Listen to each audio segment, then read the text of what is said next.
So ನೀವು ಮೊದಲೇ ಬಾರಿ ನಮ್ಮ ಚಾನಲ್ನ ನೋಡ್ತಾ ಇದ್ದರೆ ಹಾಯ್, ನಾನು ರೂಪಾ. ಹಾಗೂ ನೀವು ನೋಡ್ತಾ ಇದ್ದೀರ ನಮ್ಮ ಕನ್ನಡ ಚಾನಲ್ ಆದ ಸ್ಮಯ ಕಲಿಕೆ.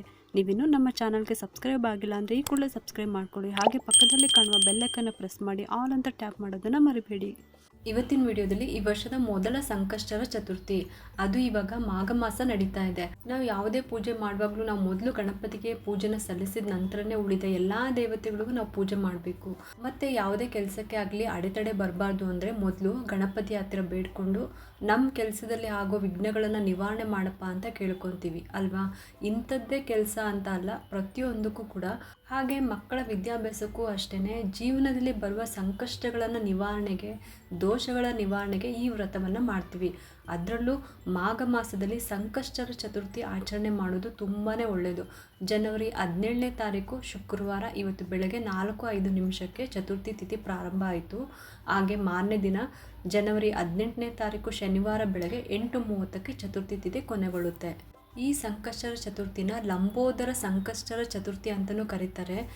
ಈ ದಿನ ಗಣೇಶನನ್ನು ಲಂಬೋದರನ ರೂಪದಲ್ಲಿ ಪೂಜೆ ಮಾಡ್ತಾರೆ. ಲಂಬೋದರ ಅಂದರೆ ದೊಡ್ಡ ಹೊಟ್ಟೆ ಅಂತ ಅರ್ಥ.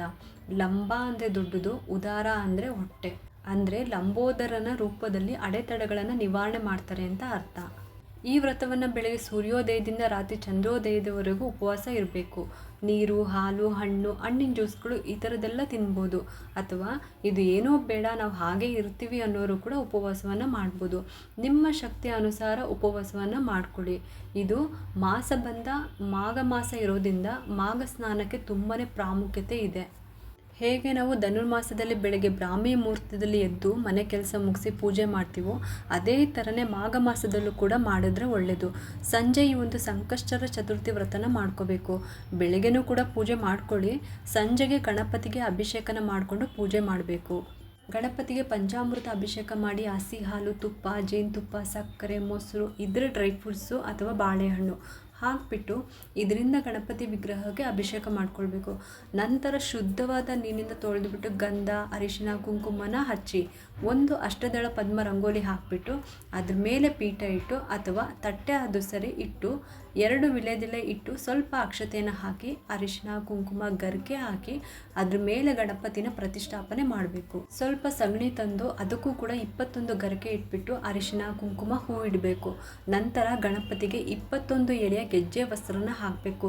21 ಅಂದರೆ ಗಣಪತಿಗೆ ಶ್ರೇಷ್ಠ. ನಾವು ಏನೇ ಇಟ್ಟರೂ ಕೂಡ 21 ಅಂತ ಕೌಂಟ್ ಮಾಡಿ ಇಡಬೇಕು. ಒಂದು ಹಣ್ಣಾಗಿರ್ಬೋದು, ತಿಂಡಿನೇ ಆಗಿರ್ಬೋದು, 21 ಬರೋ ಥರ ಕೌಂಟ್ ಮಾಡಿ ಇಡಬೇಕು. ನಂತರ ಕೈಯಲ್ಲಿ ಹೂ ಅಕ್ಷತೆ ಇಟ್ಕೊಂಡು ಸಂಕಲ್ಪ ಮಾಡ್ಕೊಳ್ಳಿ. ಗಣಪತಿಯಲ್ಲಿ ಪ್ರಾರ್ಥನೆ ಮಾಡಿ ಈ ಒಂದು ಸಂಕಷ್ಟರ ಚತುರ್ಥಿ ವ್ರತನ ಈ ಮಾಘ ಮಾಸದಲ್ಲಿ ಮಾಡ್ತಾ ಇದ್ದೀನಿ. ಅದು ಶುಕ್ರವಾರದ ಮಾಘ ಮಾಸದ ಸಂಕಷ್ಟರ ಚತುರ್ಥಿನ ಮಾಡ್ತಾ ಇದ್ದೀನಿ ಉಪವಾಸವಿದ್ದು. ನನ್ನ ಸೇವೆಯನ್ನು ಸ್ವೀಕರಿಸಪ್ಪ ಅಂತ ಕೇಳಿಕೊಂಡು ಆ ಹೂ ಅಕ್ಷತೆಯನ್ನು ಗಣಪತಿ ಮುಂದೆ ಹಾಕಬೇಕು. ಗಣಪತಿ ಅಷ್ಟೋತ್ತರನ ಹೇಳಬೇಕು. ಅದು ನೀವು ಗರ್ಕೆಯಿಂದ ಅಷ್ಟೋತ್ತರನ ಹೇಳ್ಕೊಂಡ್ರೆ ಇನ್ನೂ ಒಳ್ಳೆಯದು. ಏಕೆಂದರೆ ಗಣಪತಿಗೆ ಗರ್ಕೆ ಅಂದರೆ ತುಂಬಾ ಇಷ್ಟ.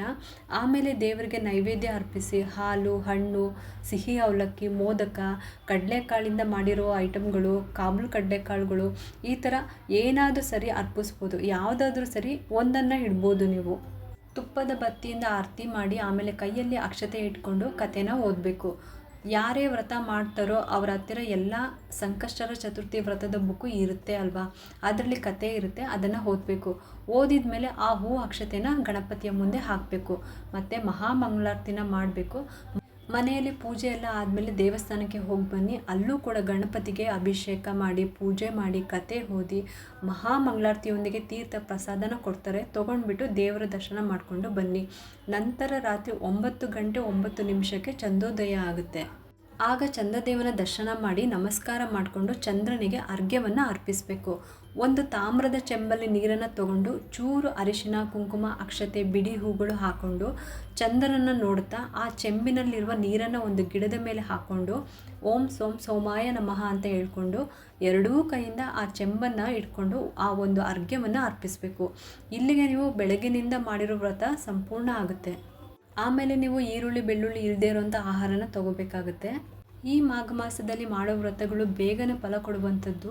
ಮಾಘ ಸ್ನಾನದಲ್ಲಿ ಜೊತೆಗೆ ಸಂಕಷ್ಟರ ಚತುರ್ಥಿ ವ್ರತನ ಮಾಡಿದ್ರೆ ಲಕ್ಷ್ಮೀ ನಾರಾಯಣರ ಜೊತೆಗೆ ಗಣಪತಿಯ ಆಶೀರ್ವಾದನೂ ಸಿಗುತ್ತೆ ನಮಗೆ. ಇಲ್ಲಿಗೆ ಸಂಕಷ್ಟರ ಚತುರ್ಥಿಯ ವ್ರತ ಸಂಪೂರ್ಣವಾಗಿ ಮುಗಿಯುತ್ತೆ. ನೋಡಿದ್ರಲ್ಲ ಎಷ್ಟೊತ್ತು ಸಂಕಷ್ಟರ ಚತುರ್ಥಿ ವ್ರತನ ಹೇಗೆ ಮಾಡೋದು ಅಂದರೆ ಲಂಬೋದರನ ಸಂಕಷ್ಟರ ಚತುರ್ಥಿ ವ್ರತನ ಹೇಗೆ ಮಾಡೋದು ಅಂತ ತಿಳ್ಕೊಂಡ್ರಿ ಅಲ್ವಾ. ನಿಮಗೆಲ್ಲರಿಗೂ ಈ ವಿಡಿಯೋ ಇಷ್ಟ ಆಗಿದೆ ಅಂತ ನಾನು ಭಾವಿಸ್ತಾ ಇದ್ದೀನಿ. ಮತ್ತು ಯಾಕೆ ತಡ, ಈ ವಿಡಿಯೋ ಇಷ್ಟ ಆಗಿದ್ರೆ ಒಂದು ಲೈಕ್ ಮಾಡಿ, ಶೇರ್ ಮಾಡಿ ಮತ್ತು ಸಬ್ಸ್ಕ್ರೈಬ್ ಮಾಡಲು ಮರಿಬೇಡಿ. ನೀವು ಮಾಡೋ ಒಂದು ಸಬ್ಸ್ಕ್ರೈಬಿಂದ ನಮ್ಮಂತಹ ಸಣ್ಣ ಸಣ್ಣ ಚಾನಲ್ಸ್ಗೆ ಒಂದು ಸಪೋರ್ಟ್ ಮಾಡ್ದಂಗೆ ಆಗುತ್ತೆ. ಮತ್ತೆ ಸಿಗ್ತೀನಿ ಮುಂದಿನ ಹೊಸ ವಿಡಿಯೋದೊಂದಿಗೆ ಅಂತ ಹೇಳುತ್ತಾ ಈ ವಿಡಿಯೋನ ಮುಗಿಸ್ತಾ ಇದ್ದೀನಿ. ಸರ್ವೇ ಜನ ಸುಖಿನೋ ಭವಂತು.